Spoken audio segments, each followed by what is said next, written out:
Can we start?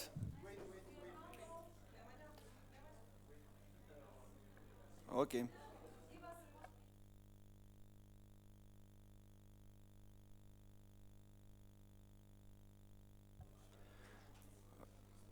Okay. Hi, everyone. Welcome to our last session for today, and I hope this will be the real interesting and interactive one. Our topic is challenges and the new beginnings, and we're going to talk about the student awakening and the process of transformation of fear and apathy into fight for basic students and also human rights. I think it's the important topic, and also I guess all of you are students or were students. So I expect you to actively participate. We will have three speakers today. Mr. Marko Vidojkovic will be with us on Skype. He's a writer from Serbia, Belgrade. I would like to say that he is the one that youngsters from Serbia like to read, and he was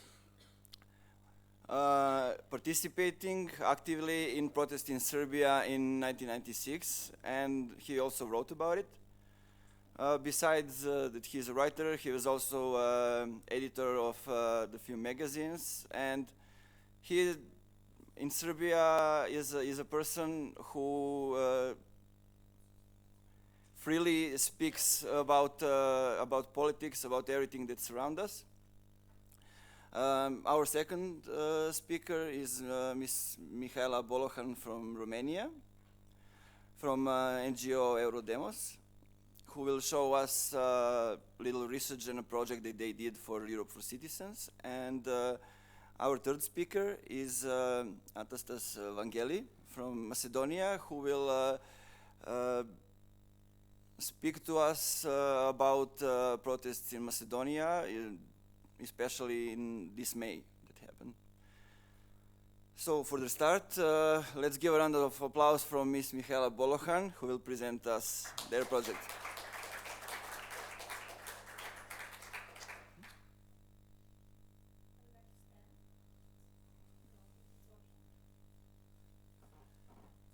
Yes. So, first of all, my name is Mihaela Bolohan. I'm Director of International Programs within Eurodemos Association. Eurodemos is an association fighting for human rights and for democracy since 25 years now. I am involved in civil society and fighting for human rights since 14 years. And we believe that we cannot have democracy, we cannot have human rights without education. And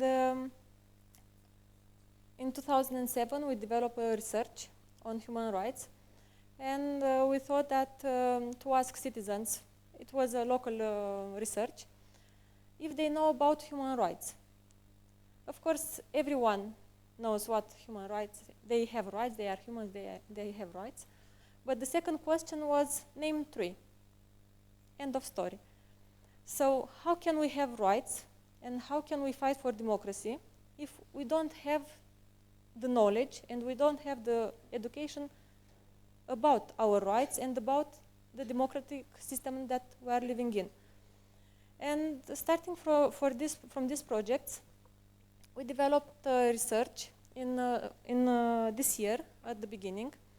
It is funded by Europe for Citizens Fund, and the research is made in Europe about what incentives citizens have in order to participate, what is their motivation to be active in the society, what stops they have, and what where do the state or the society is mistaking, and what chances do we have to build a better society.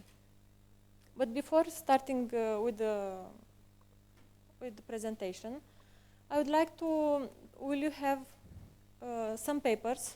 Yes, for 5, it's this one. I'd like to think, each of you, what is your motivation to be active in your community? Starting from your personal level, because this was also the topic of the research. What is your main your motivation and incentives to be active in the community at local level and European level. So think for some time.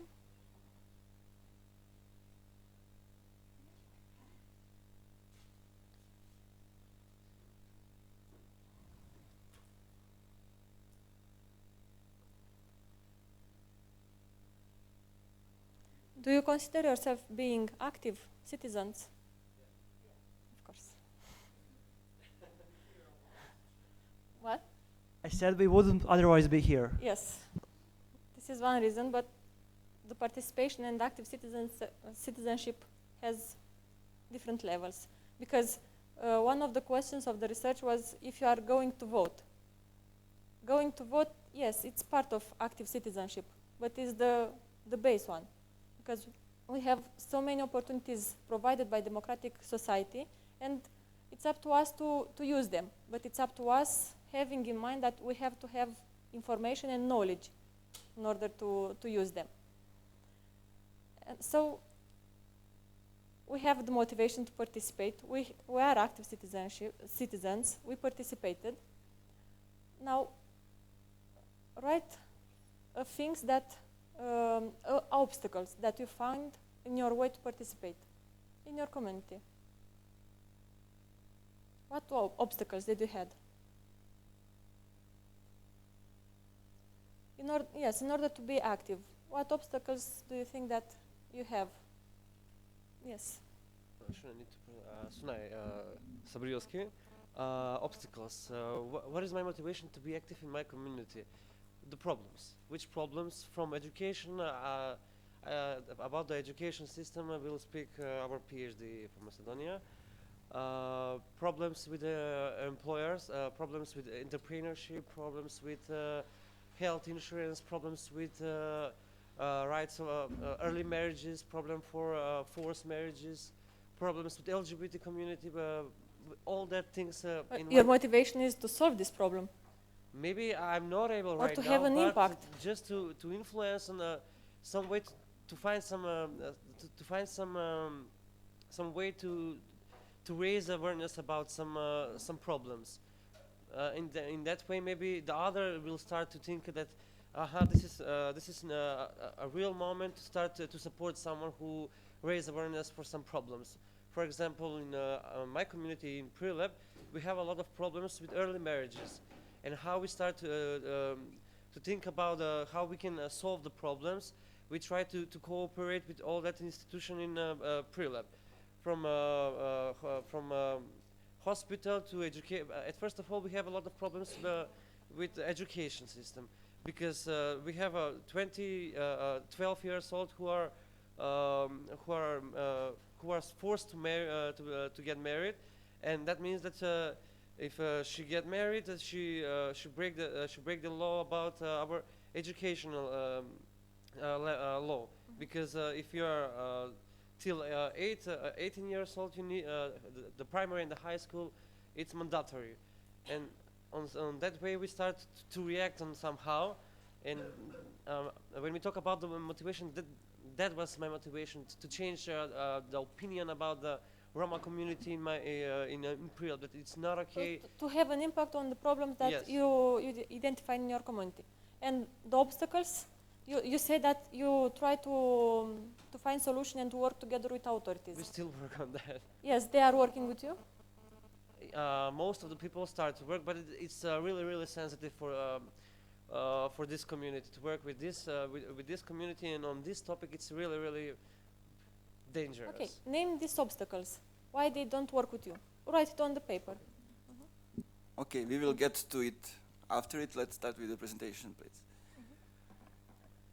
And also, sorry for one more thing that I want you to write on the papers. What recommendation or how do you see the state in regarding with your active participation? What should they provide to you? Or what do you need in order to be more active in the society? Yes. It's very important that the results of this research and also the results that we will gather from you this evening, they will go on the paper to the European institutions. So, yes, it's good to go to work with this, with this, having this in mind. But if we don't do anything because they don't care, they are very stable and they are very comfortable in this position, not caring. But if, yes, not necessarily, but if we are a united civil society, they will care. But it's up to us. It's not up to them to knock on our door and to answer to our problems and our questions. So it's up to us, and each of us, we should do our best in order to have our say and to have our impact in the at local level, at the beginning, at European level. It's up to each of us, and that's why we are here, to express ourselves and to find solution and to the problem that we have. So I will present some of the questions, because the research have 60 questions, and it was made at European level, and the partners were from Romania, Poland, Cyprus, and Italy. It was made on, it's not communicating with me. Anyway. So I will present some of the questions that I think that are more relevant with this, with this topic of the conference. So if the people are interested in public matters, they are interested. The research was made on almost 7,000 citizens. And sorry for interrupting. I have a question. The target group of the research, were that citizens basically or youth citizens? Citizens in general, okay. But from this answer, almost 60% are youth, age 16, 35, and 10%, almost 10% pensioners. So, yes, it's on citizens, but also it has this topic, this youth. Yes. Was this survey conducted in those 4 countries you mentioned? No. Mainly from these countries, but also from at the European level and also from the Balkans. Thank you. Yes. Next slide. Sorry, once again, from Romania, Cyprus, and Italy? Romania, and Poland, 4 countries. So the citizens in general, they are interested in public matters. They want to do changes and they want to influence, but also they need that they have to have more information and more knowledge. And information is everywhere, but if you don't have the idea where to search and the proper words to search, it is impossible to find. So the most motivational channels for them are online, because we are living in a society that online is very, very present in our lives. Yeah. Workshops and conferences and seminars are also important for this starting people to get involved.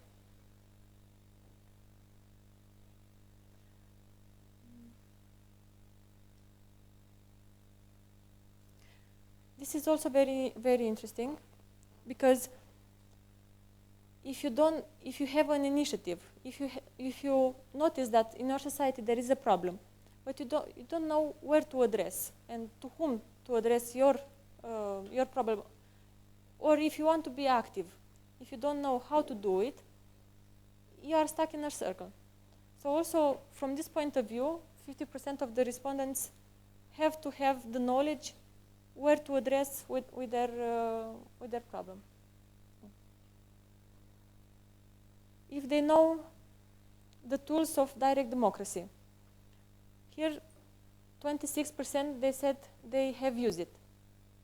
But this is a low percentage, but taking also into consideration that the respondents of this research are people who are already involved a little. So it is low, but at society level, it's even lower. If they are using already the direct democracy tools, how many of you have used some of these tools, have participated using the tools that our system is providing to us? 1, 2. So 3, taking into consideration that we are coming from civil society and we are active and we are willing to do changes. Yeah? So also this is a question mark. If we are knowing the means that we can use in order to change the things that we want to change.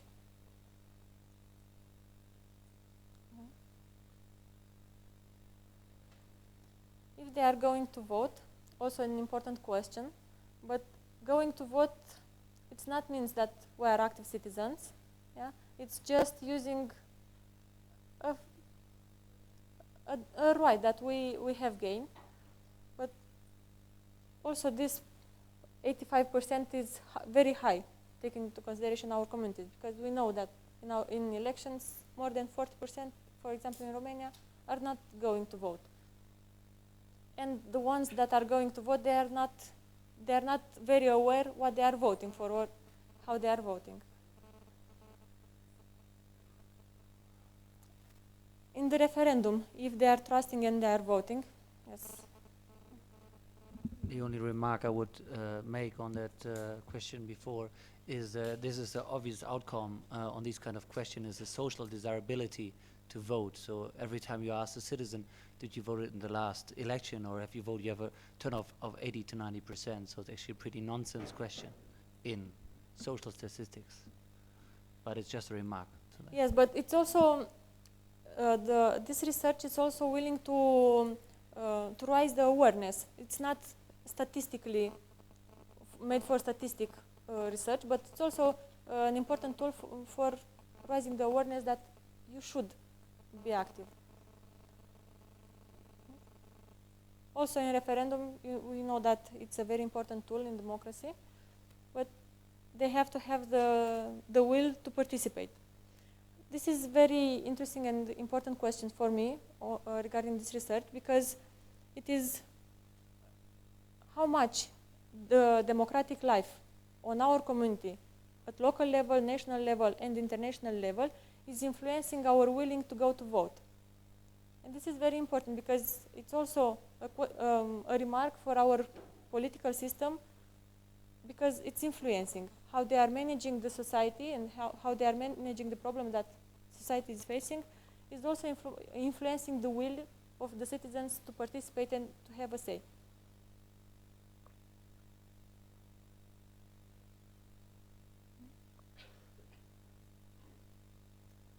That's the same. How much the democracy and the life that we have in our community is influencing our willing to participate at local level, but also at the European level. And also from this research, an important outcome, it was that even the citizens are not going to vote so much to European election because they don't understand European level so well, but they are trusting more in European institution than in local institution. But they are going to vote more at local level, although they are not trusting in local authorities. Yes, the same as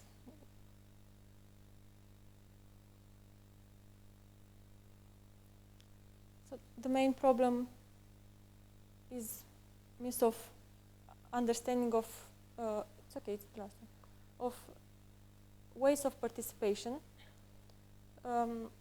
We have to have knowledge, also us as civil society, in order to participate. We have to have the information how to participate, but also we have to educate the communities in which we are living, because when it's come to vote, when it's come to participation, the community will have the say, and the say should be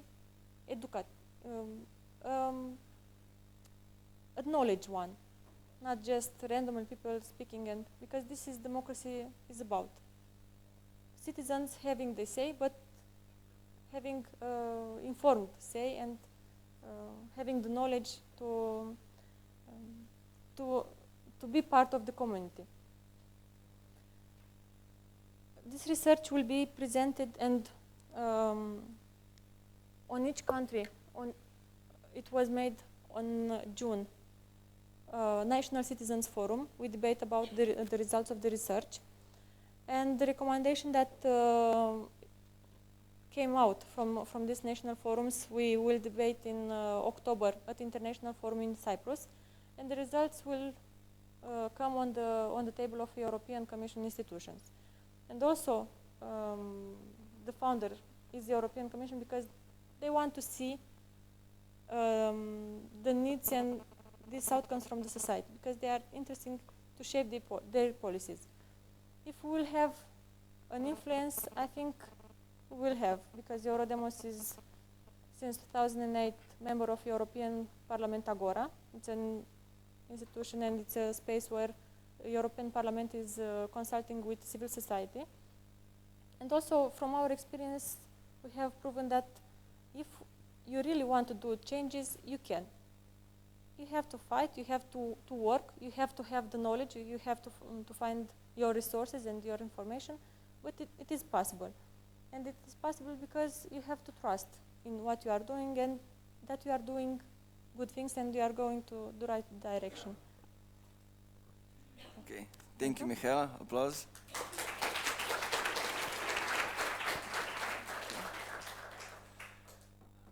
Let's now make a connection with Mr. Majko Vidojković.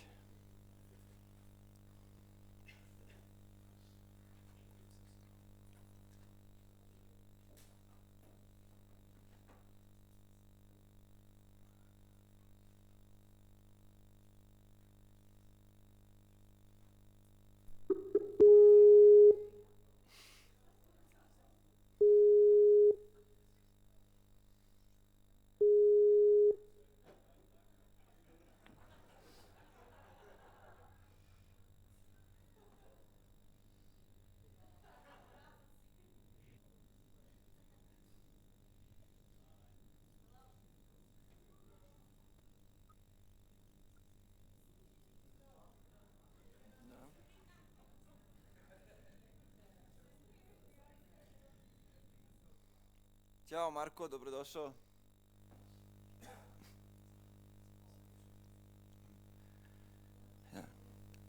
Ćao Marko. Ćao. Dobrodošao.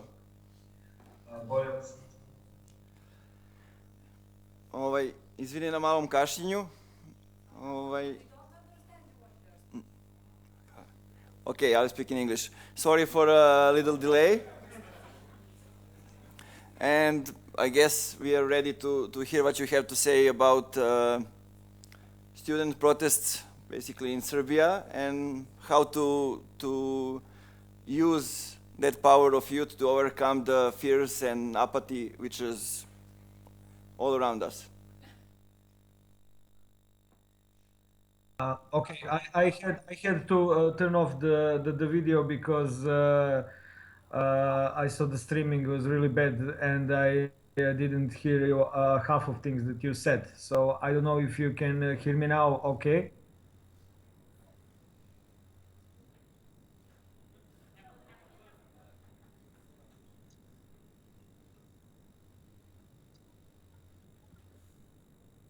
Yes.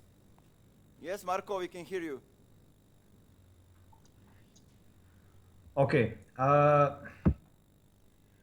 Then I will start my first Skype appearance in the whole of my career. But first, telling protests during the time of Slobodan Milošević in the 90s and the protests now. And I mean student protests. Well, first of all, anytime that somebody recognizes me as a participant or a fanatic participant in such protests against Milošević, I couldn't help but to feel like a fool, a bit. Uh, well, now I feel like a fool because it is clear that every man and woman who participated in rallies against Slobodan Milosevic in 1996 until his fall in the October 2000 sure must know that every one of them were used. Uh, this was only the beginning, but of this kind of mass using of people for political changes and political interests of hidden groups. Um, after the WikiLeaks and Edward Snowden mails, we now know for sure how the politics is being run all over the world for some time now. And when you protest against any politician, you need to know that you are in the same time protesting for some other politician. This is the way of democracy, of any kind, actually, democracy in the world today. The time is right now in 2016 to ask yourself for what for, or whom for am I protesting? At the time, we had a pretty, obvious negative bad guy. It was Slobodan Milosevic. At the time, we were under the sanctions. Serbia was the aggressor of several countries, and we lived under the dictatorship. On the other side of that wall was European Union as the crib of the democracy and human rights. So, we knew what we were fighting for. We were fighting for the chance for Serbia to be a democratic country. So, you know, uh-huh. Okay, do you hear me? I don't know what is going on.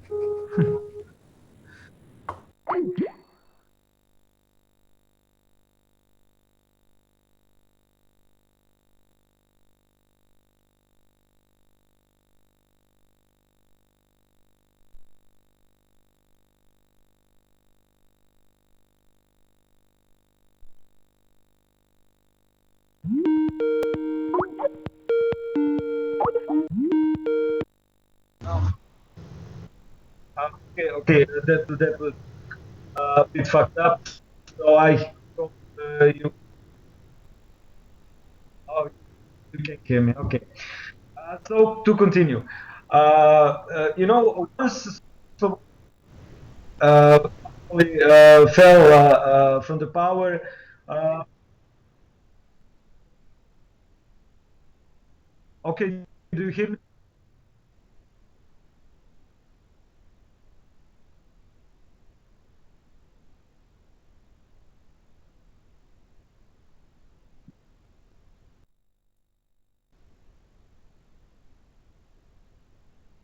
Okay. Okay. The youth of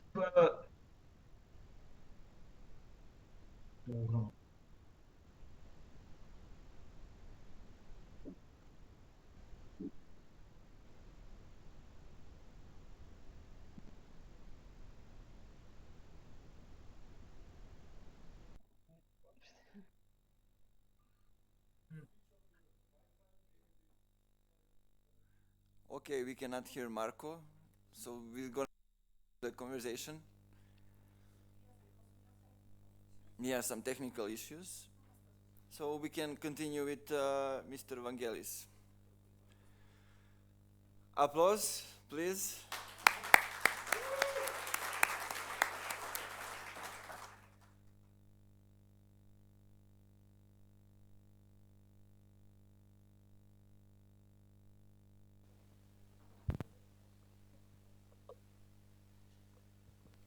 Thank you. My name is Anastas Vangeli. I think I met most of you last night. And it's my honor to be the last speaker for the conference. I hope you hang in there for just a bit more.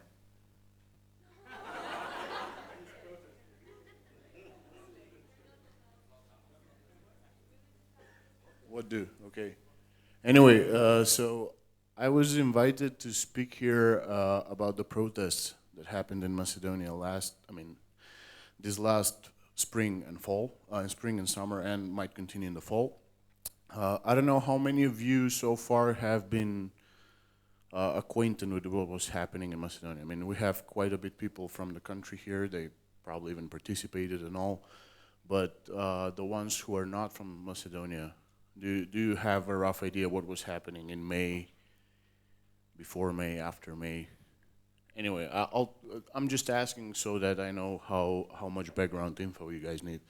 What I'm going to talk about, I'm going to provide a brief context. I'm going to provide a brief timeline of the events. I'm going to introduce the actors, the ideas, and the tendencies that emerged during this period. I'm going to talk about particularly the emergence of new politics throughout the period of social movements and protests, the points of conflict between these new politics and the old, and if we have enough time and energy, and if you guys are enthusiastic enough, we can discuss the road ahead. I mean, I would like also to hear your inputs and experiences from different countries.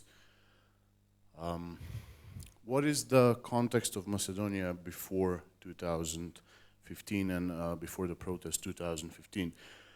This is a very important question because framing the situation actually defines our understanding of the protests themselves.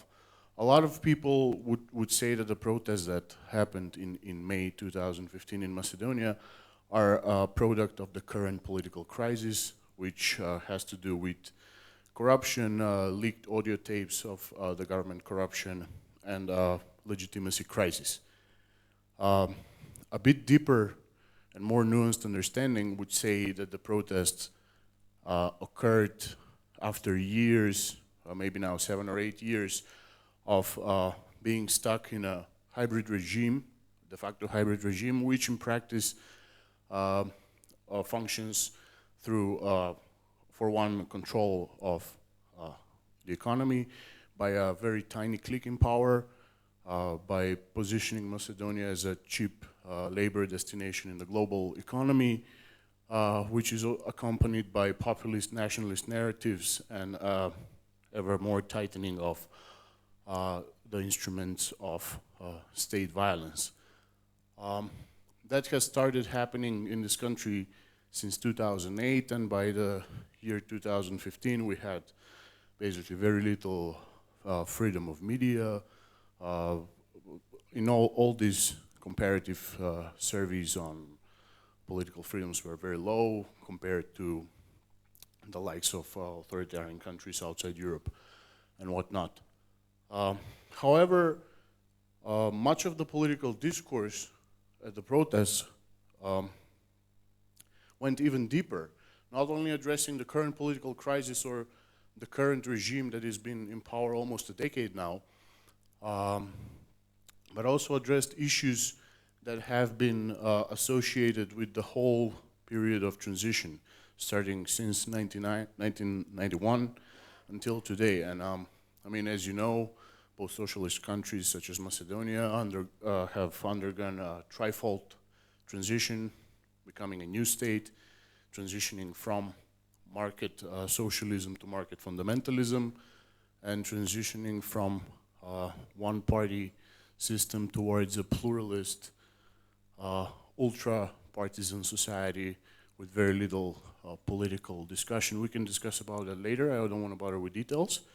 What is important to know about the context of the last few years before the protests culminated in 2015 is that the confidence in the government institutions as well as the ruling party has been declining. Not so sharply, but it has been declining, and less and less people buy into the government propaganda. But at the same time, the confidence in the major opposition party, SRSM, is not really increasing. However, what is increasing is the civic participation and the participation in the form of undertaking confrontational strategies such as petitions, protests, and other forms of civic activism. And for a while, those protests have been fragmented. You had different groups, well, I'm going to mention them later. But in 2015, for the first time, we saw the emergence of local agency that managed to transcend this problem of lack of ideology, lack of political consciousness, and lack of confidence. So I define 2015 as the moment when finally the local agency challenged power and power structures, challenged also the teleological thinking of the transition, thinking that, okay, we are heading towards some end, we have to be patient and wait for others to take care of our business, notably political elites, but also international organizations. The timeline of the protest, that I purposefully went a bit back in time. Macedonia has seen organized movements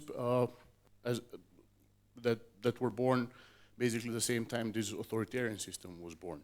So we had different movements and different organizations emerging ever since 2008. In 2008 we had the birth of the left organizations, we had some student movement. 2009 we had protests against what's happening in Skopje downtown. We also had other student movement. 2011 we had protests against police brutality. 2012 we had protests against utility costs, and so on and so on. So there has been some recent tradition of growing social activism. However, the peak of the protests and the peak of self-organized mobilization occurred by the end of 2014 and the beginning of 2015. And of course, key actor here has been the student movement, which has built up on the tradition of the student movements before, organized several mass rallies, mass protests, unprecedented in contemporary Macedonian history. In the spring of 2015, they also managed to occupy part of the campus. Later on, there were protests also by high school students, by marginalized communities. We had also protests of contract workers, other groups and organizations. On May 1st, we had a very notable May 1st protest that was organized by the left and some of the trade unions. I think in the region, only Greece and Slovenia have more notable May 1st protest.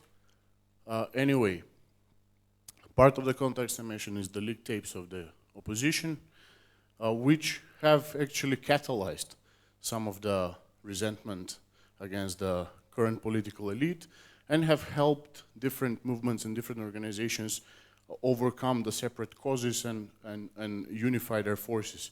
And there has been one attempt for a protest in February. I remember I was there, but it was too cold. We couldn't manage to get more than 500 people on the street. But then on May 5th, the tape that was leaked was linked with a case of police brutality that has earlier sparked a movement in 2011. So this movement managed to rekindle. It was joined by other movements very promptly. The students came out as well, and before you know, there were hundreds, maybe even a couple of thousand people in front of the government building. They managed to climb over the fence of the government building, and they almost entered the government building. Here are some pictures of May 5th, as some of us want to call it. It was the Jurjevdan uprising, Jurjevdansko vostanje, or Jurjevdanski ustanak na srpski. I don't know how much you can see. Here is like the clash with the police. Here you can see protesters managed to throw a lot of eggs and tomatoes on the facade of the government. And if you know what's happening in Skopje, you would know that this is more than just a simple act of resentment, but because the Baroque facade has certain political meaning, throwing eggs at the Baroque facade also is an act of deep political meaning itself.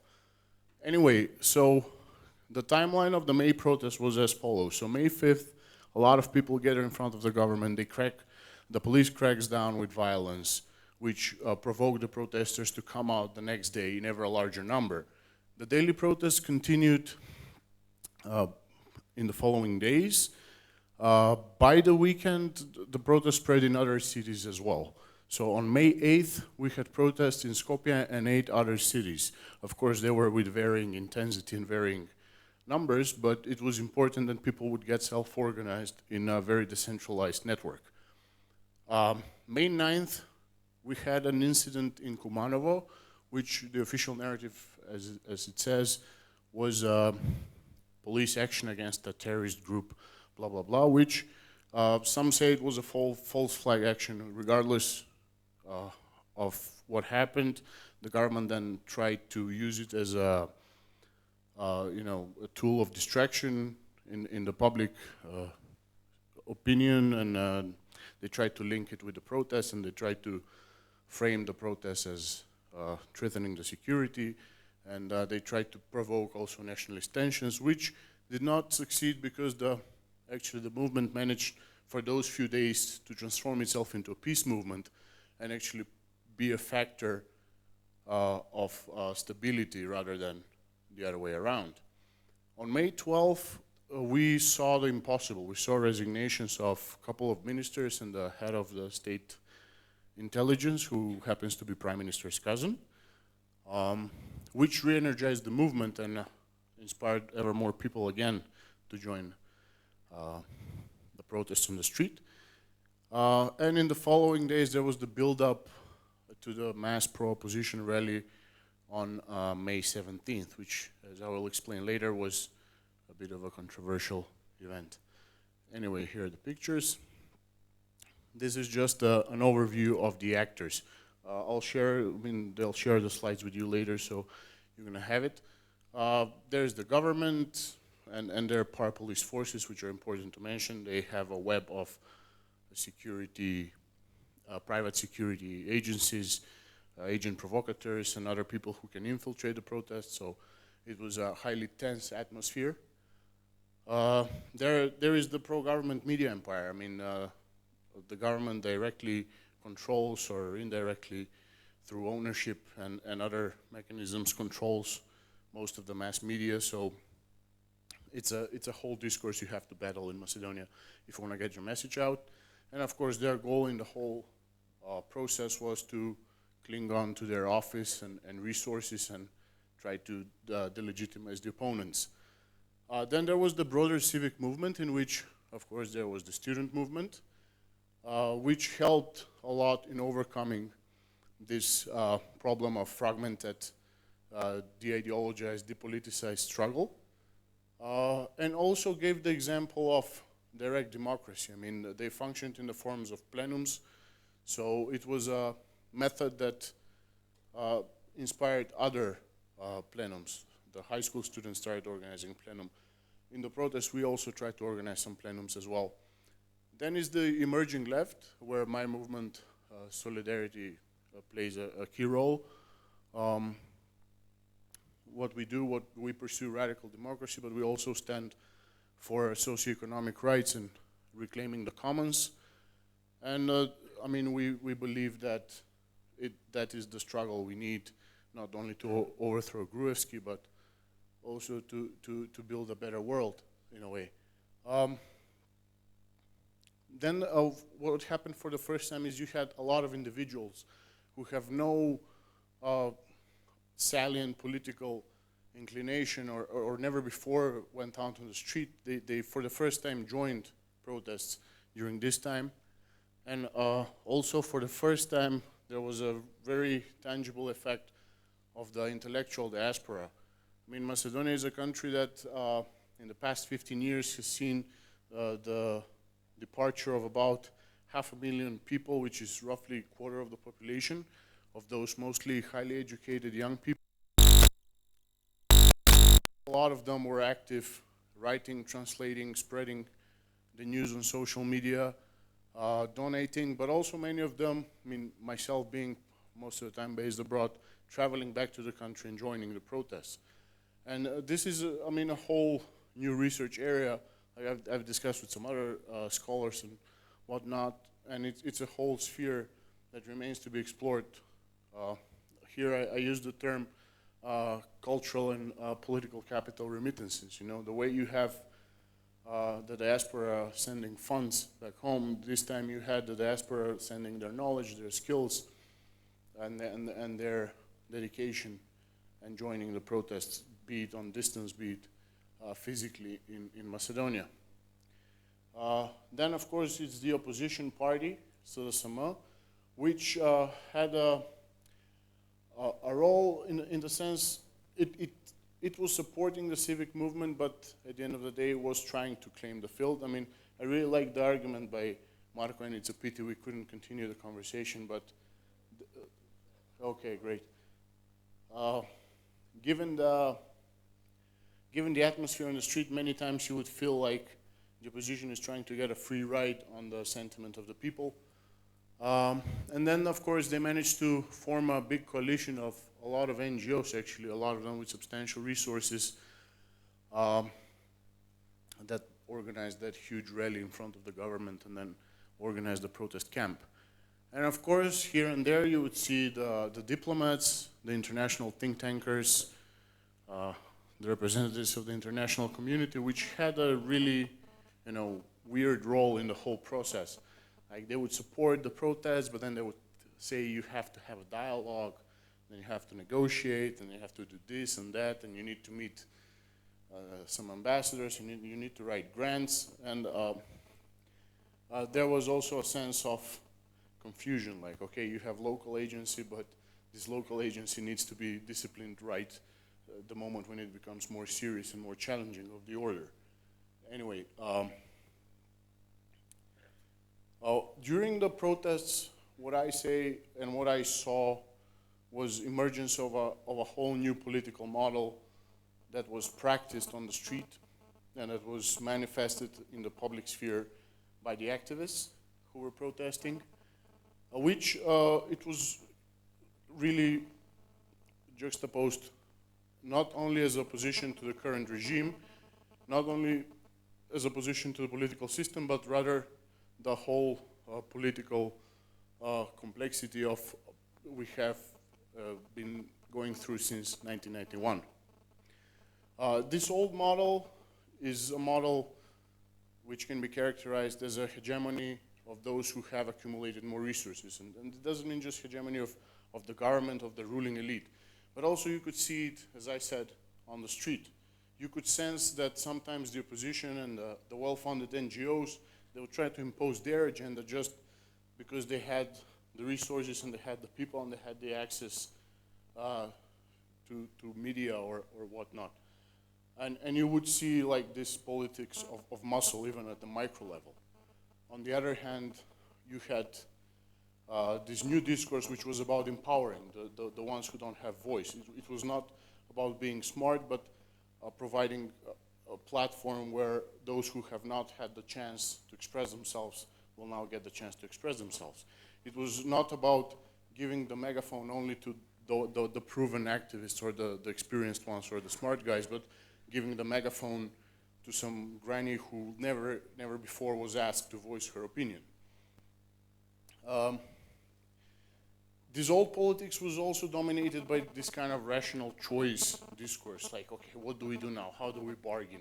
How do we maximize our position? So what's, you know, this kind of strategic thinking, which is very often, you know, just mulling through a foggy forest without a clear direction, where you pretend to know something, but you don't really have idea what's happening. On the other hand, on the street, you had this feeling, okay, we don't know what we do, and we admit that we don't know what we do, So let's see how we can stick together better and literally feel the road as we go further. What you could see in this kind of old politics is these fixed groups, fixed identities, and then you have representatives of the group negotiating with the other group and whatnot. But on the street, you start seeing how these boundaries don't really matter and they can be easily transcended, and it's not that someone represents the other one. It's everyone represents themselves. Anyway, I also have other particular elements that really matter to me in analyzing this emergence of new politics. As I mentioned, the decentralization of the protest. For instance, the grassroots movement tried to steer protests in different cities and motivate people to take to the streets. As opposed to that, even the opposition, when they organized the mass rally, they tried to pack everyone on buses and send to Skopje and make one central event, which would be, majestic, very massive, but in which people would be mere observers, but not really active. They would sit and wait for the speech and clap. Then I mentioned the plenum-like decision-making that was even visible in the rhetoric. For instance, the whole movement started identifying itself with the hashtag protestiram, which is like a first person singular. It means I protest. And it means different things to each individual, and the agreement is that no one is a spokesperson of the others. I can speak more about the connection with transnational movements and the lessons and exchanges later on. Some other aspects, for instance, for the first time we had really powerful weaponized gender in the whole thing. Like we used the term even women's revolution, which was not only visible in the active participation of female activists. Here even you can see female activists protecting the police from agent provocateurs. But it was also about bringing in the values of feminism in the whole discourse. You would move beyond this kind of competitive, assertive discourse into a more cooperative and compassionate one. And it was a value that I really do think is one of the most important things we have to maintain from this whole experience. Then, of course, this movement moved beyond ethnicity. I don't know if this is the best example, but this is one of the pictures that was very popular from the protests, is the Macedonian and Albanian flag linked together. And although this is just a symbolic thing, I mean, you could see in the deliberation, in the language, like people really, for the first time, did not act politically as representatives of ethnic communities, but rather as enraged citizens. When Kumanovo happened, this beyond ethnic mentality actually helped us to rebrand from anti-government to a peace movement. But, all of these elements, as I said, were not only conceptually a departure of old politics, but also a source of conflict with the old politics. And as much as the protests were characterized by this mass mobilization and loud voice against the government, they were also characterized that what at the time we tried to hide under the carpet for the sake of efficiency, but it was unavoidable that we had a lot of conflict between, let's say on one side the activists and on the other side mainstream politics, and in the first place the opposition party SDSM. First of all, the question was, is having conflict a smart thing to do? The moment we started having differences, you would have politicians saying, now it's not the time to have conflicts. You have to listen to us. We have an important thing to do. You're young, you don't know what to do. Conflict is not the way to go. For us, conflict is, the root of all dialectics, and without conflict, we cannot come to a better reality and we cannot reach better conclusions. At some point we realized, we use this phrase, we fight for the same cause, but do we really fight for the same cause? It was a real question. Do we fight Gruevski? Do we fight Gruevism? Or do we fight the illness of which Gruevski and his system is just a symptom of? And what is our goal at the end of the day? Do we get just rid of Gruevski, or do we really fight for a better society? And I also like the point by Marko. You know, you fought against Milosevic, you bring down Milosevic, and what happens? Like, is this the society everyone envisioned back then? So rethinking these goals was a major thing during the protests. Then it came, one of the problems was some of the pro-opposition activists, they said, you know, you don't stand in solidarity with the victims of the regime. But then who are the victims of the regime? I mean, in the past couple of years, not just couple of years, in the past, let's say, 7 years, a lot of people have suffered by Gruevski's regime. And a lot of those people, I mean, they lost their jobs, they had political pressures, they lost a lot of their property, and I mean, they were exposed to various methods of political pressure, but at the end of the day, you know, is this really the way to portray yourself as a victim? How about those people, let's call them the Macedonian 99%, which have lived for 25 years in poverty, which never even had the choice? I mean, this is the country with the biggest inequality in Europe, with the biggest unemployment rate in Europe, and with the highest poverty rate in Europe. So, you know, is it really grateful life, but have been exposed to political pressures? I put myself in that category. I mean, I'm a middle-class guy. I've been oppressed by the regime, but, you know, I cannot put myself as the primary victim of the regime. There is a bunch of other people who we don't even know about just by being born in a village or in an economically undeveloped area, or being born in a community that just happens not to be privileged. And then there was the question of the method. So how do we deal with this regime? Like, on the go, we heard a lot of labels. Gruevski is a dictator, Gruevski is an authoritarian leader, Gruevski is a villain, he's the devil. And then the opposition sits down to negotiate with him. They say, okay, so you tone down the protests, now we're going to go negotiate with him.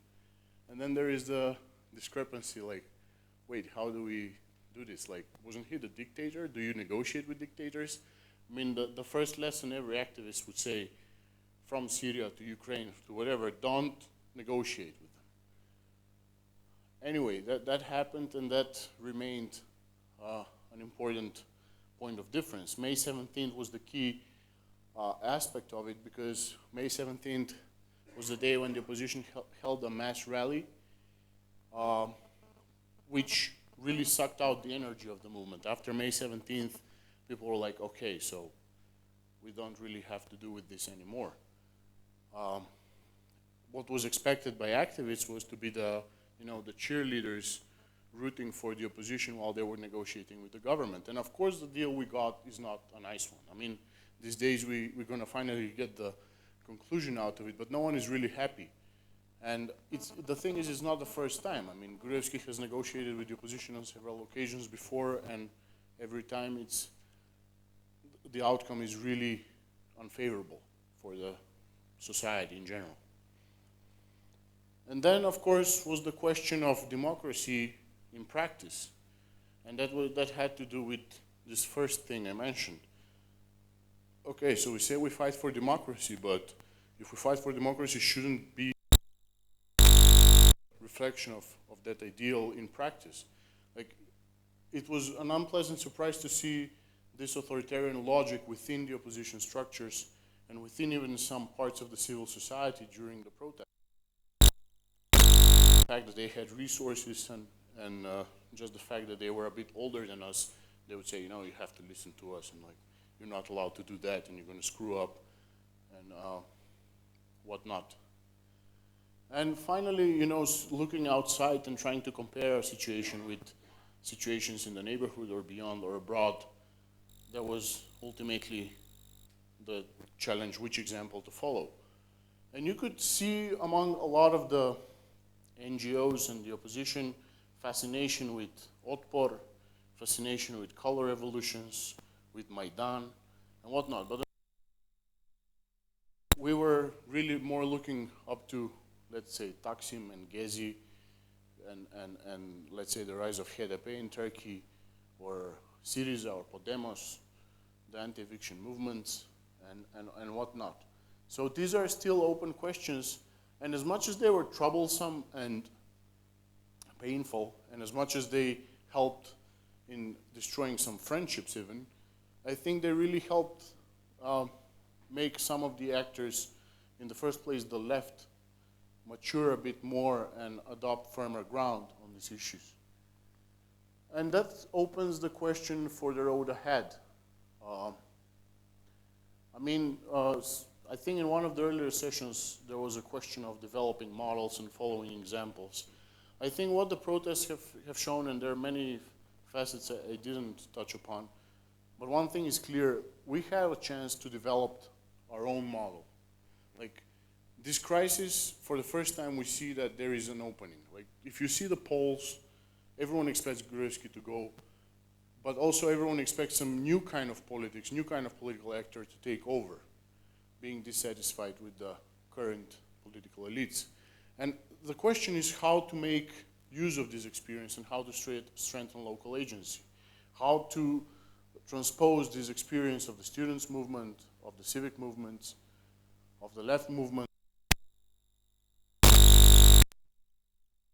Obviously, how to create kind of left ideas. I'm afraid that the human race at this point is in some kind of digital slavery, that every one of us has willingly being monitored, by the powers who invented and own the internet, the television, the mobile phones. So when you are in this kind of false freedom, or this kind of voluntary imprisonment, it is pretty hard to find an ideal to fight for. It is pretty hard to find the idea that could be promoted to a large number of people. So we could create the new majority that can change both our countries and the world. I'm afraid, and I will speak in the name of my country, Serbia, that Serbia is not the country that is, that has enough quality to bring new ideas in this sad but beautiful world that we live in. I'm afraid that many of you will recognize your countries too as countries that have no strength to bring new ideas. Our countries and our people, and in Serbia, Serbian people is on the brink of extinction, and we had several wars. We lost several wars.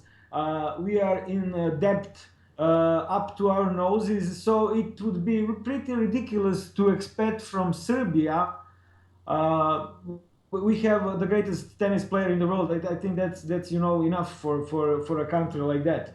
But joke aside, I think that we all need to wait for an idea to come from some more more perspective country. We need to see how the democratic Western world will try to fight its demons. We will see how the people over there try to fight their own governments, and then we can maybe join up. So where does that leave the young people in the region? Well, it leaves you at the point that your life is basically can be described in 2 words, and live it. You have to live your life, and you have to try to do your best for yourself. You need to learn a lot, and try to become the better profession, the most valuable professional that you possibly can. So if you want to become a lawyer, you have to become the best lawyer ever. There is a capacity in youth, but youth have to realize that both youth and the older generations are in the claws and in the hands of an old minority, which is full of money. As not to be too philosophical, but I need, because it's a pretty philosophical subject. I can only say that even if this is only the time capable of you know looking around and telling people what is going on, I think it's more than enough at this point. For my generation, for your generation, we must not lie ourselves. We must always tell the truth to the others. What is the system we live in like? This is a terroristic system. This is a slavery system. This is the system we need to fight against. But since the system is pretty strong at this point, and up until 5 or 10 years ago, nobody would object to the Western democracy. In Serbia, we first fought to live in Western kind of democracy. But after the great economic crisis of 2008, until now, everything is clear.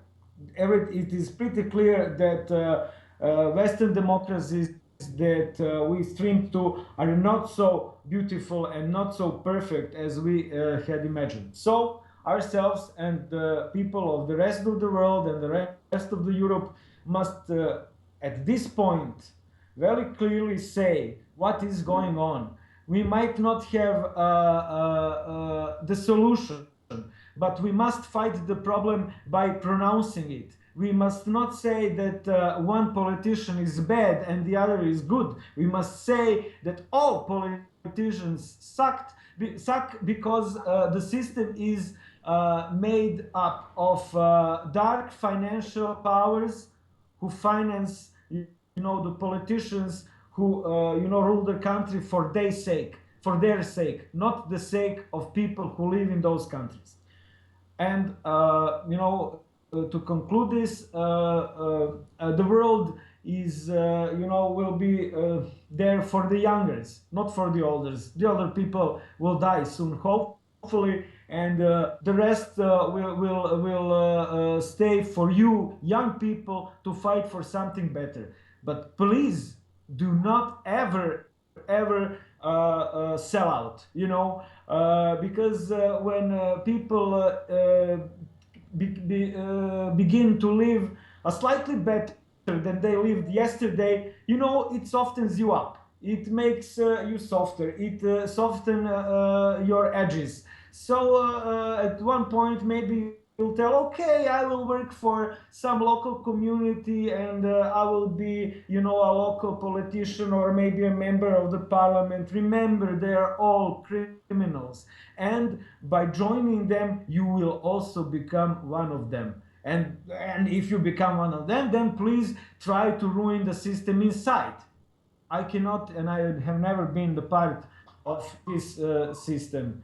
So this is all I had to say to you at this point, and this is pretty much based on my Protestant experience, because now I see that fighting against Milosevic, I was just a pawn in somebody else's hands, but at least the fight was sincere, and that sincerity is what I am passing on to you. So thank you very much.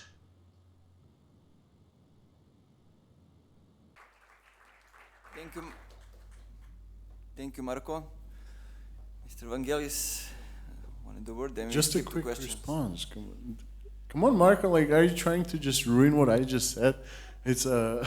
On a serious note, I mean, I know that a lot of people who in the past have protested for different causes have felt abused. And that was one of the dilemmas in my presentation as well. But what I'm suggesting is that just by realizing your true potential as an agent in the whole process of rupture, protests, movements, and whatnot, you can take control. And that's what it's all about. And that's what the new movements around Europe and beyond Europe are about.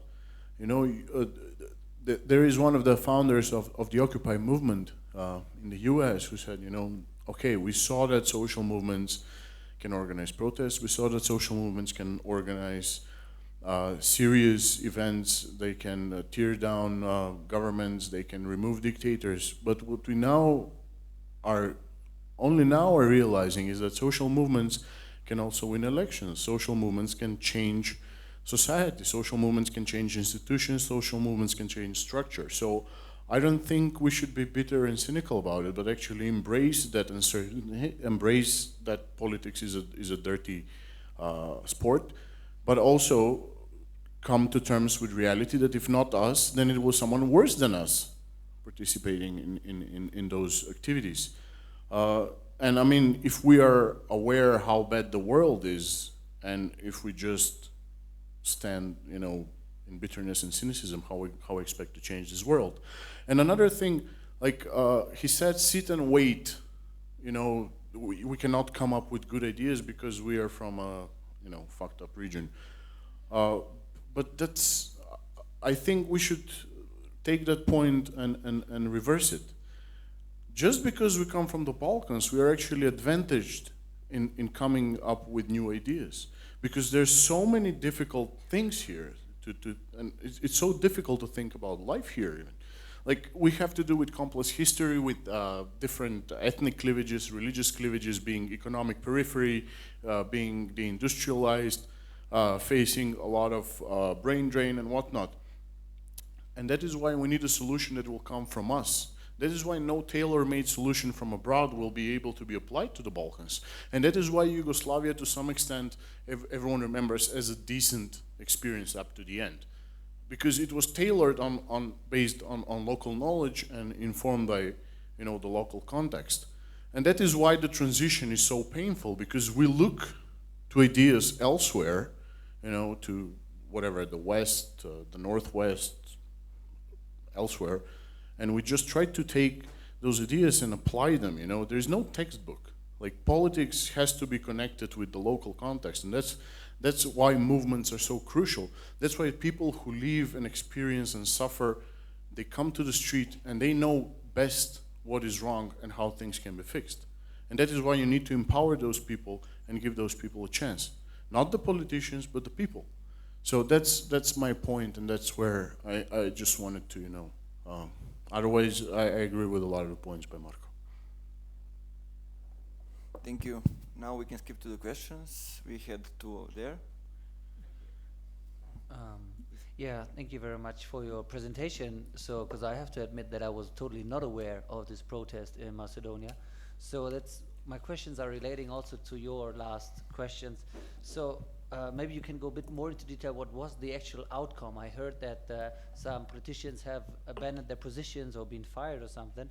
So, but what actually was the outcome? Like, how much actually changed in the government? Of course, always in your perspective.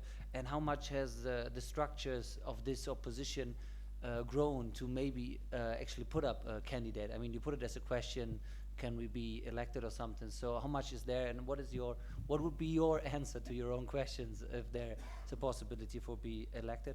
And then also something like, so the protests have stopped right now, or are they still going on?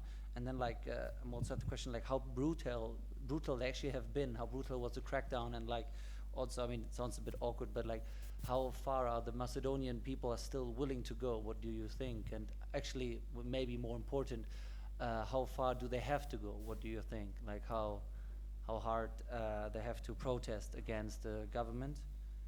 And yeah, thank you very much. Should I go now or recollect? I think what was the first question again? I got the last two, but Yeah. could you just... The first one was what was the outcome actually out of this protest besides the... Okay, the outcome. Yeah. All right. I'll shuffle a bit. How brutal was the reaction? I mean, it was pretty brutal in the sense that a lot of people ended up in hospital. I mean, fortunately, no deaths. But it was brutal in the sense the special forces chased people around town the whole night. And even raided a public library where students were hiding or just studying. They raided a public library at midnight and just beat the students up inside the library. So in a sense, it was not that brutal in terms of using force, but in terms of crossing all boundaries of what's legitimate and what's dignified, it was terrible. Which, if you accompany it with other oppressive measures like surveillance and whatnot, is, I mean, it's a pretty authoritarian context. And how far? I mean, okay, so I don't want this to be misinterpreted, but I cannot see this clique in power living freewillingly. In a sense, I think they have been so drunk with power that it's kind of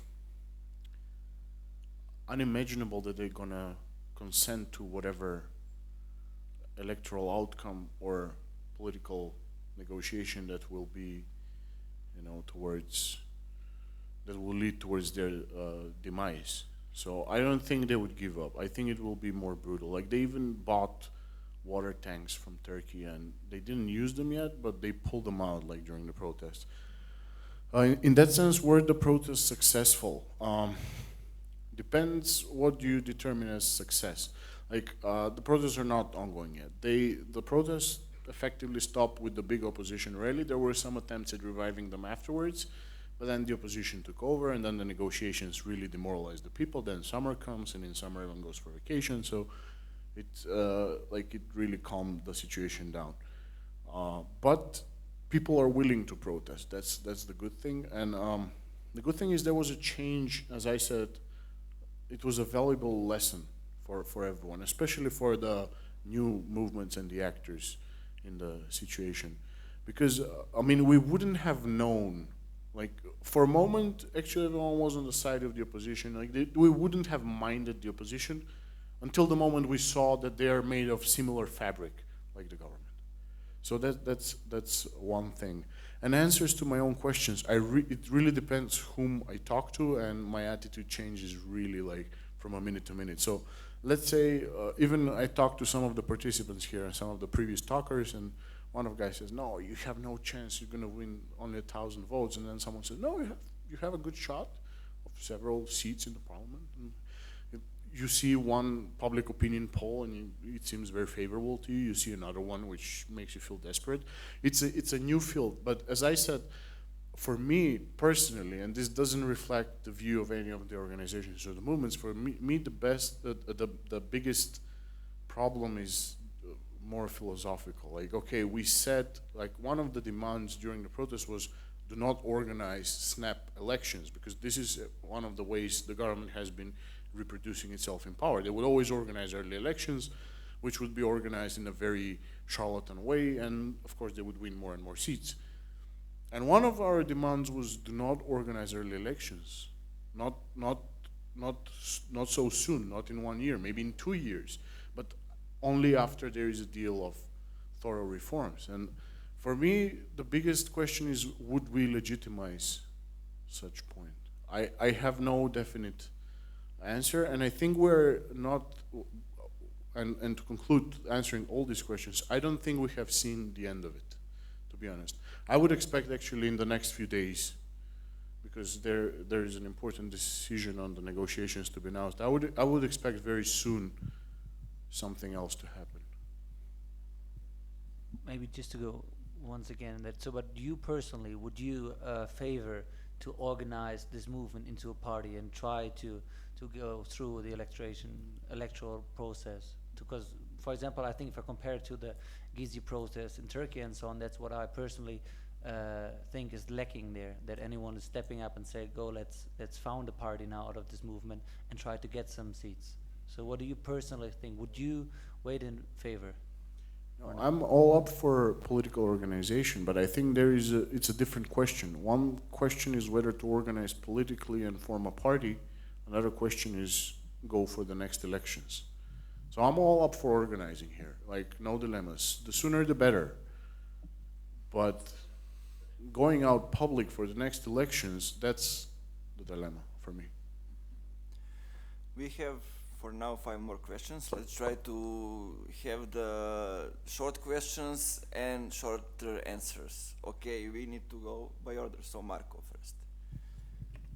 So I'm Marco, I'm from Tuzla, Bosnia. So you probably know that we had in February 2014 protests ourselves. So I'm interested to know, what do you think about the protest itself? Does it bring some long-term solutions without any prepared plan or strategy? Because we had the experiment with plenums, which we established, but they didn't provide any concrete solutions. So what do you think that needs to be done, except going outside on the street and even being violent or, I don't know, aggressive? Beside of that, what can we do more to be more effective? Thanks. I mean, if protests worked, we wouldn't be talking about forming a party, right? So it's I mean, I don't say they don't work. I think they're pretty important to send a message, to mobilize people and all that. But there comes a situation where, you know, it's just impossible to change things through protest. I mean, I think the student movement in Macedonia experienced it itself, because they organized the protest, and then again they were invited for negotiations with the government, and then it turned out the government wanted to trick them, so they had to withdraw from the process, and like they're gonna try again and again. But you know, it's as much that you can achieve with protest. Maybe in a different political context, like if we talk about a more idealistic society where, you know, there is a functioning institutional framework and people are listened to, yeah, it might have effect. But I think in the current Macedonian, probably Bosnian context as well, it's very limited what you can do through protest. Thank you. Very good presentation, and congratulations for your protest. I have experience with protest as well, but first I have to agree with Mirko when he said that when you fight against some politician and government, in fact you are fighting for some other politician and government. And I have a personal experiences. In 2011 we made maybe the biggest anti-corruption protest in Albania, and at some point the protest became violent, and 4 people were killed by the military forces in Albania. And now government changed, and we are still hoping for justice, but I still believe that the new government is better than the last one, previous one. At least the new government don't kill us. But my first question is, does exist always the risk that the new establishment you mentioned after some time could act like the oldest one, and what should do at this moment, beside protesting again, because some people are gonna be disappointed? And the second one is again related with my experience. We created a movement called University in Dangers. Now it's called For University, against the law for in higher education, and maybe it's not so objective question, but and the answer could be from your experience. When is the right time? How do you feel is the right time to start mobilizing people to have a successful protest? Thank you.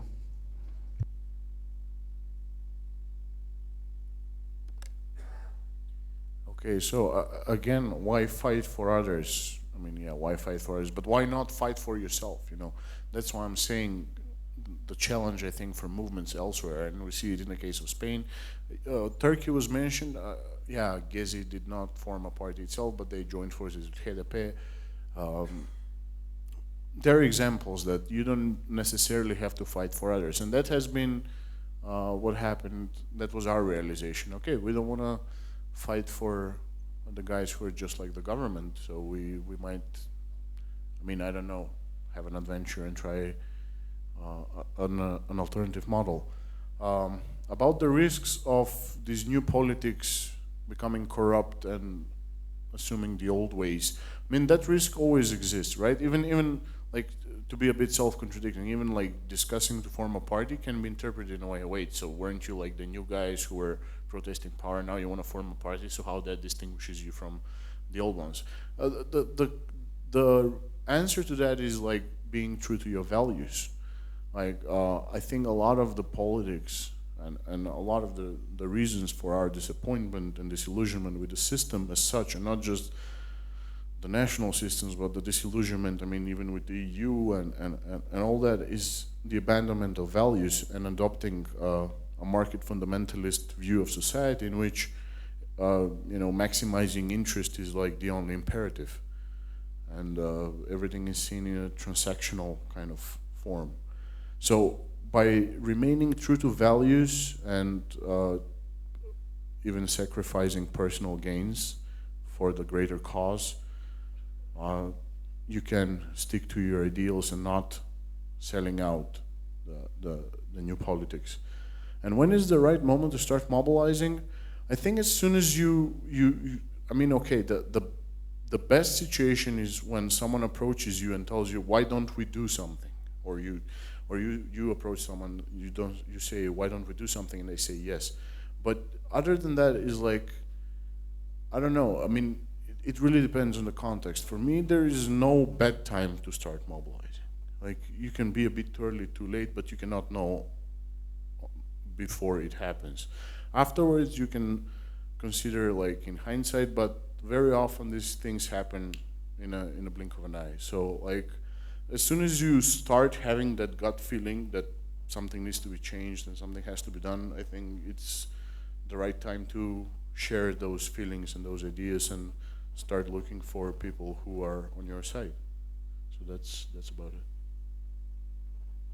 Okay, we have a response from Mr. Marko Vidojkovic. No? Okay, when it's time to mobilize, well, any time is good to mobilize, I would agree with that, but to mobilize for what? This is the question. Mobilizing doesn't necessarily mean making a formal group, even a Facebook group. It doesn't have to be any kind of group with a name. This is the time when everything is grouped up, so the individual is maybe more stronger and more important than before, because it is pretty hard. It's hard to mobilize people who don't want to be mobilized.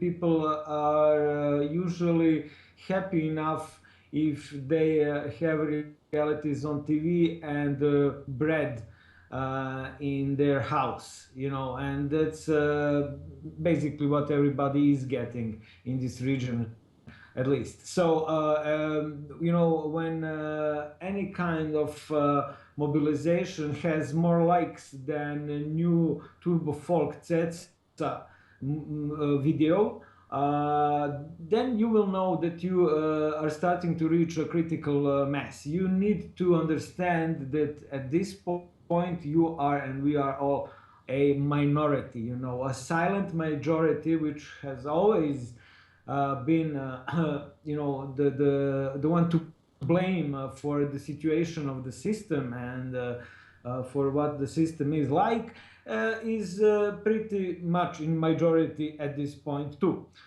So and if you want to mobilize against some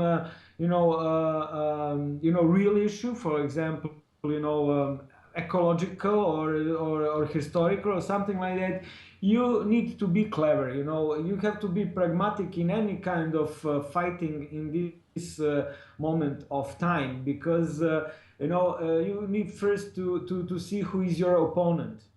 Then you see who is there, who is your opponent good with. Then you try to find someone who is stronger than your opponent to back you up, because in this time when we have a Serbian government that is being praised by German and Austrian and Western politicians, it is obvious that they have their support, and this is why we don't get to mobilize against them, because they're backed both from the people and both from the outside, which is more important. The same moment that they lose the support from the outside, from the Western world or anybody else, I don't know. That's the moment that they will fail sooner or later. Then our staged act starts, which I was talking about before. This is when we can mobilize freely, and the same moment you see that your movement is getting a success, that it's getting popular. You have to ask yourself who backed you up. It's usually foreign money. So on the local level, if you want to fuck some politician up that pisses you off, then you must find an ally, a strong ally, usually the one who's backing them up at this point. So this is the politics. But I'm afraid that if anybody starts to mobilize against the system that we live in, someone will pull up a drone from somewhere, and by the force of joystick there will be a rocket in his house, because this is this is the times that we live in, and we must not lie ourselves about that. So this is why it's allowed to be spoken about all the negative stuff at this level. This is a small level. This is a level, everything under 1 million people is a small level of mobilizing in today's world, where the news lasts for 2 or 3 days, and anything that can happen in this planet, and we will forget it in 3 days because of the way of modern digital world. So it's impossible to mobilize, and that's obvious, because if it's possible, then already now someone else would mobilize, and we will be noticing that. So this is a point, like starting point for something new. I think that left ideas will always be, because those ideas are pretty forward. Those ideas will always have a good soil in good people, and people who love other people and want something good in this world. So it's only the problem that we have a limited time on this planet, and it's kind of sad if you realize that maybe not for your lifetime that good will come, but that's even your greatness being in this world is bigger, by that not knowing that maybe you will not live up to to see and live in this better world, but until you die, you have to fight that future generation could make that world, and giving your example of shouting out loud what's wrong. This is at this point the least that you can do for you and your country and your people and your life. So you are mobilized, we are mobilized, but we don't have a name, because the system is too strong. But let's work on crushing the system every second and every day of our lives, and a majority will come sooner or later. So that's it. Marco, let's start with Sanya, and then we will continue.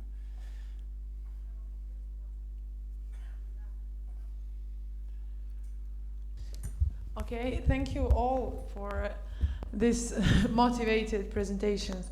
I must say, as a student, I have participated in so many protests since I was 14, and even when I had no right of voting, I protested.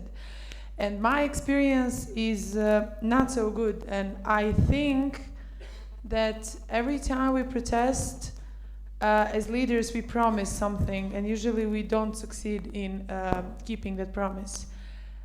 Second thing, I would like to ask you, as a leader, or as a part of this, do you really think that outcome or result of one protest can be a long term? Because usually those protests as an outcome have something which is a short-term result. In Montenegro last 3 years ago, we had a huge student protest. We succeeded in getting one of 3 goals we wanted. And after that, last year we had also a critical situation. We decided to be democratic, to sit and talk with them. We again had something small, which was short-term, because 3 months ago they all again changed it. So the first question I asked, the second one, do you really think that we should protest every little while for something? And are you aware of that usually protests that start with some idea of, for example, changing a law for education or for some small thing finish with changing the entire system? And is it too big, how to say, too big zalagai? Is it a too big bite for students to start changing the system? And I hope you all understood what I wanted to say, that we start with a small thing and we finish with a huge thing, and we get only something small, which is a short term, and we never get the point. Thank you. Thank you for the questions. I mean, if the outcome can have a long-term effect, I mean, it really depends on, first, on the outcome itself and the nature of the protest. I mean, for us, for a long time, the idea of a protest has been you mobilize and you demand something from the authorities. But it doesn't have to be the only way to act as a grassroots protest movement or whatnot. I mean, yeah, I could be cynical and say if you go and cut off someone's head, yeah, the outcome would be permanent. Like, you know, there have been protests like that in some countries where they ended up eventually with regime change. One of the examples being Serbia, and I mean, they didn't cut off Milosevic's head, but they removed him from power. Anyway, back to the topic. I mean, that's what I try to emphasize. Like this idea of new politics is also overcoming the limitations of protest that, you know, you mobilize over a small particular issue, and regardless if it stays a small one or you build it up, and you go and you demand something, and those are your demands, and no, you develop an alternative political discourse. And I think this is something that we saw with the Occupy Wall Street movement. Like, what were the goals of the Occupy movement? What were the goals? I mean, okay, the Indignados had a more concrete platform, but there wasn't really like a, you know, a single demand to change this particular law or change this particular article of the law or change this particular policy. It's about, and here I would go back maybe to the issue of radicalism. It's about changing the paradigm, changing the logic, changing, also not just changing the institutions, but changing, you know, starting a change within society. So, and here, like, I think, also, although Marco sounds, you know, very excited and very, you know, quixotic at times, I think he has a strong point. You know, you have to work all the time, and you have to remember that your venue is, at the end of the day, society and you know, the people around you. Because I mean, institutions, they're temporary. They had their man-made structures, and, you know, they're here to serve us, not us to serve them.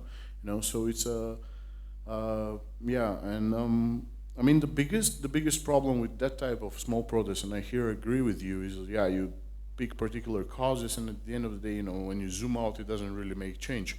It might turn out it's a self-interested group that has an interest in changing a particular thing, you know, and that's why I always emphasized also in my presentation, you need to move beyond this fragmentation of goals, and you need to move beyond this de-ideologized, depoliticized discourse. Okay, so we don't really deal with politics and all, we want to change this particular law. No, I mean, it's the whole system, as Marco says. It bothers us. There are things that bothers us, and there are things that are not really in the institution, but they're in society, and it's this mentality of selfishness, of transactional logic, of lack of solidarity that bothers us. And when you step in the public and you start mobilize, you try to address those root issues. And that is why I also emphasize the practice within movements. You cannot, you have to, if you define yourself as a Democrat or whatever, through your actions within the movement, you have to demonstrate those values. You have to be the reflection of the society you want to see. And that's, I think that's what it's all about, and that's what I mean by staying true to ideals. Okay, thank you. We have a question here. Oops.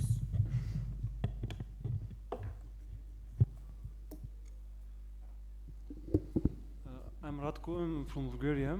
Actually, Marco and Sanya just asked something very similar to my question, but I will try to be very short and brief.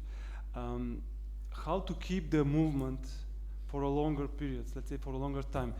Because in 2013, in the summer, we have huge protests with 1,000 participants, protesters, and it was because a oligarch who was a member of the parliament just was designed like the head of intelligence agency, and just 2 years later, some very similar situation and decision of the parliament.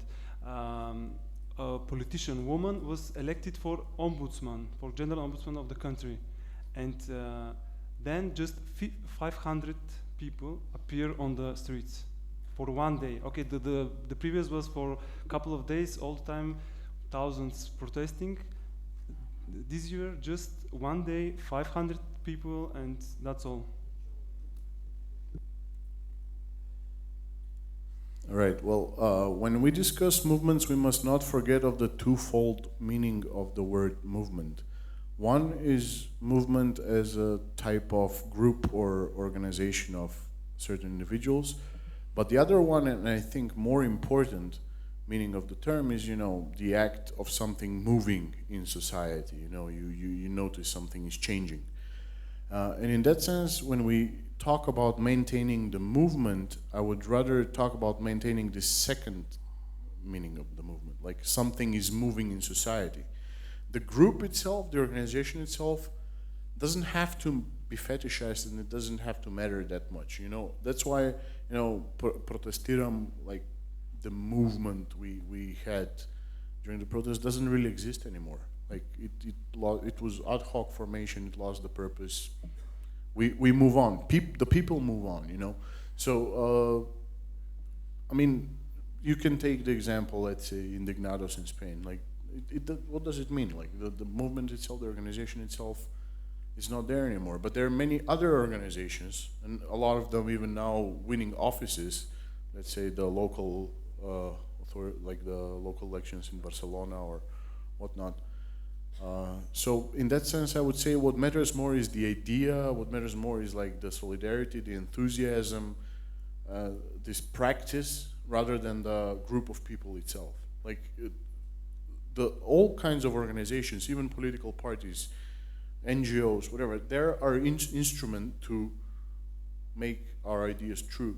But once we have no use of them, I think it might be even counterproductive to keep them artificially alive.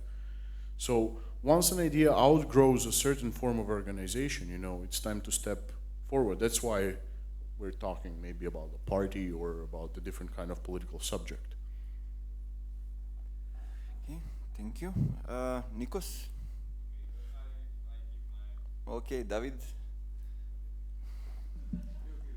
Okay, yeah, I would just like to give a short comment, this time not so analytical but more emotional, because I remember following what was going on in Macedonia in foreign news, and I remember in a German online newspaper, after this special force operation in this Albanian district, the headline, will there be a new ethnic conflict in the Balkans? And I was watching a discussion panel from Al Jazeera Al Jazeera English, also with a similar headline, and experts discussing about new nationalism in Macedonia and all these problems. And so what I got from this, I was really concerned, like my reality that was shaped by that. And so after then these protests arise, the Albanian and Macedonian people together for me personally, this gave a very strong signal, and I was really happy about that, and I didn't know that there's also this movement to strengthen the position of women. I think I really appreciate this, and I think only with the media content that you can already produce internationally, this is a very important action. And personally, I would also really appreciate to take actions and to change the political system from inside. I really appreciate your ideas about that, and yeah, go forward.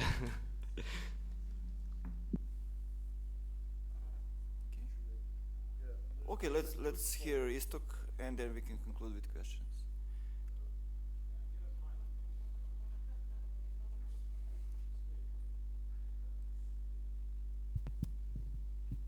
Okay, thank you.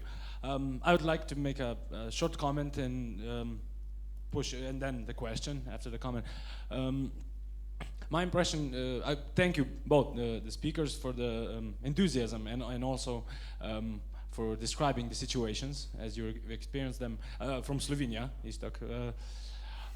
My comment first would be that my understanding of these movements and this kind of activization is that the important thing for them to actually be effective and have something strong to come out of it is that, well, it always starts on an emotional base. Emotionality is always the background. So that's where it starts. But if it doesn't, if this emotionality continues as the, let's say, guiding principle of behavior, then nothing good can come out of it. That's my position. What can come out of it, something can come out of it, but for sure it will be just another side of the coin, another party with the same story. So rationality after the emotionality that brings people up, I think is very necessary to be applied. And from your speech, I could see that it's very strong, this aspect, and I'm very happy and very glad to hear that. And also coming from Slovenia, our example, we have a party, a newly established party, not long ago in the last election, who have the same views as you presented here, quite strongly similar, and they've won quite a few votes, quite a few seats in the parliament. I would say that the seats in parliament correspond to how much Slovenia's population experiences frustration. So if we still don't have such a bad situation in Slovenia, so I can imagine that with this kind of a strong rational basis of having a structured view of the future, your party, potential party, I'm already going there, could receive a very good seating in your parliament, and I can imagine that it would be actually very, very much more effective than the party in Slovenia, because our party is constrained by EU, actually.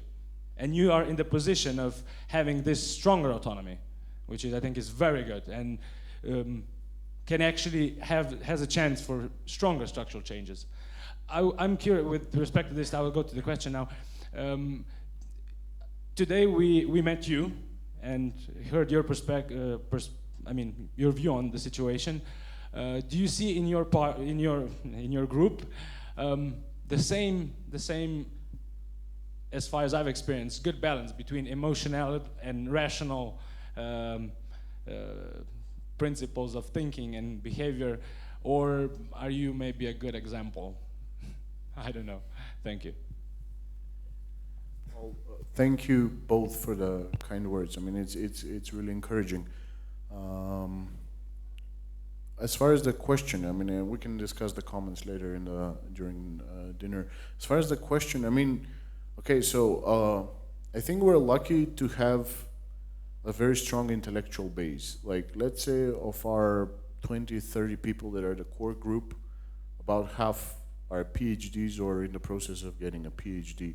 So the rationality side is pretty strong. And we're overthinking even things sometimes. So I think we have that, and that's why we're consciously going into something that might be, a very painful experience. I mean, it's a new terrain for all of us. So I'm not afraid we do have that, but at the same time, that might. You mentioned the example of IDES in Slovenia. Like, I think the only difference in terms of constraints that we might face is that, I mean, in general, the Slovenian society has much more media freedom. So it would have access to mainstream media. And also, I think on average, people read more and discuss more in Slovenia, if I'm not wrong. There was some indicator of Human Development Index or whatever, like education-wise.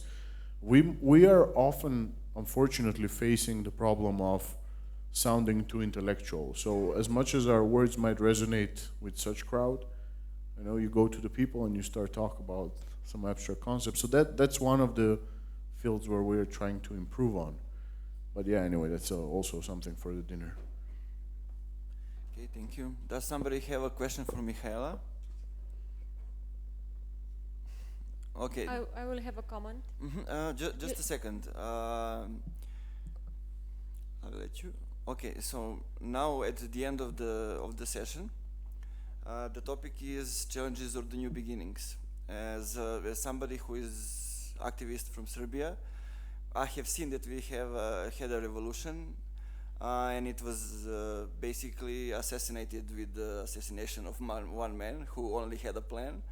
Now last year we also had student protests, and they ended up with their leaders agreeing on everything that they were up against.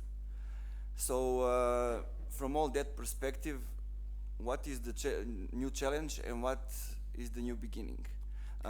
First, I would like for us to hear Mr. Marko Vidojkovic as a conclusion for the end.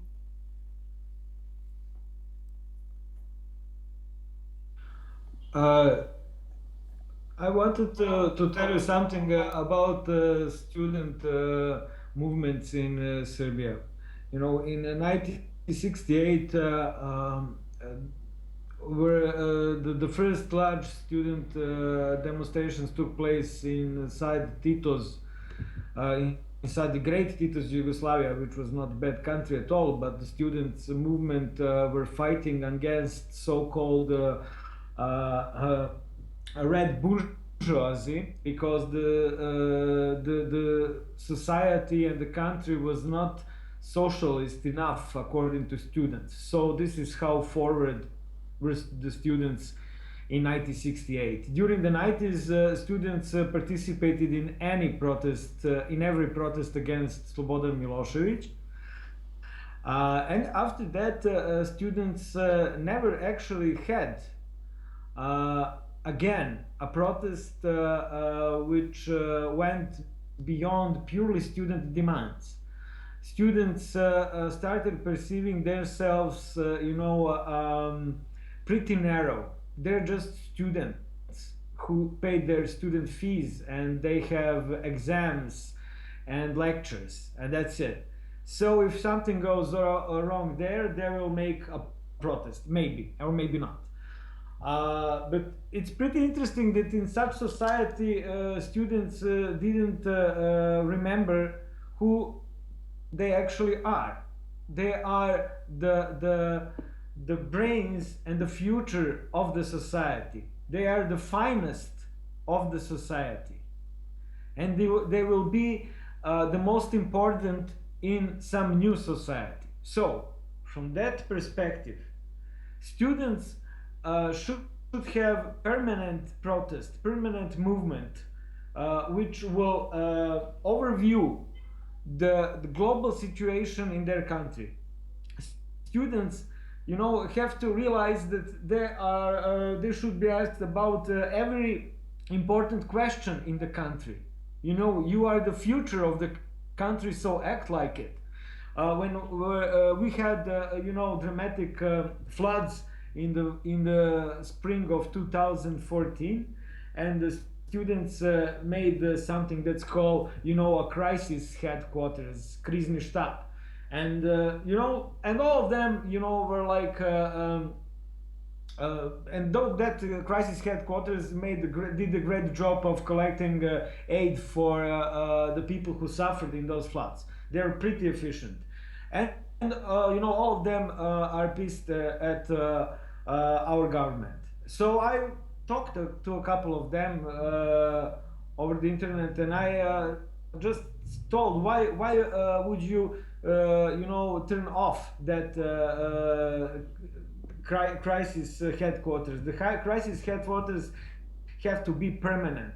If the crisis is permanent, and the life we live is a permanent crisis, then the crisis headquarters should be permanent. So if students want to achieve something for their society, they just need to understand that they are the center of that society, the cream of the society, and they have to be the engine of the society. So that engine, I know it was much more easier, fighting against Milosevic, because students got the money for their protests from the United States, and Western democracies. So you had a back. But that doesn't mean that students of today who have only ideals and ideas need a back, just to proclaim themselves as the watchers of all regimes. So I think that students and the exams and the student fees, that's bullshit. Actually, looking at the potential goals that students can achieve for their society, even if that doesn't have anything to do with what they study. The students of mining and electrotechnics were the most regular at the protest against Milosevic. Never mind what do you study. The important thing is that you are the future of your country, so you act like it. And that's actually and finally something practical that I told you, not just whining and moaning and about the situation. You actually, if you study something, you can recognize yourselves as you don't realize how big you are and how big you should be. So that's it from me from Belgrade, and I wish you all well. Thank you.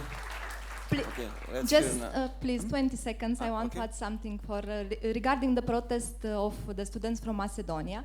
I want to tell that I was aware. I'm Cătălina from Eurodemos Romania, because for example in December we had Anelia at one of our projects. We had an international training in Iași, Romania, and we had representatives from 10 countries, 30 youth leaders and youth workers. And because she could not be personally at that movement, we together made a message and posted online. So we knew, and we think that it's important also to keep in touch with each other, to have the real information from the source, because we are all persons involved. So thank you very much and congratulations for the protest. Thank you. It's interesting that we did also that with Taksim protest on our camp on Starapaina mountain. So, yeah. Mihaela? I just wanted to say that you mentioned that we should empower people, not politicians.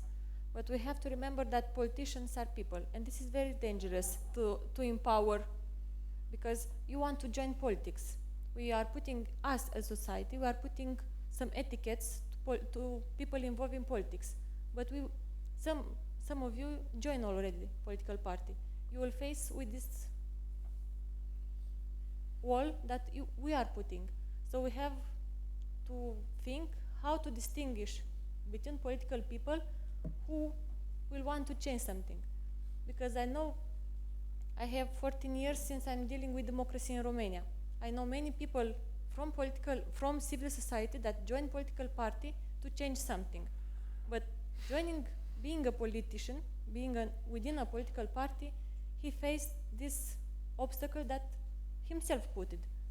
So we have to be aware that between politicians can be people, not only politicians. So we have to learn how to distinguish people who are willing to do something and to change something, and people not caring. And this is the problem that our society have. Politicians are murderers.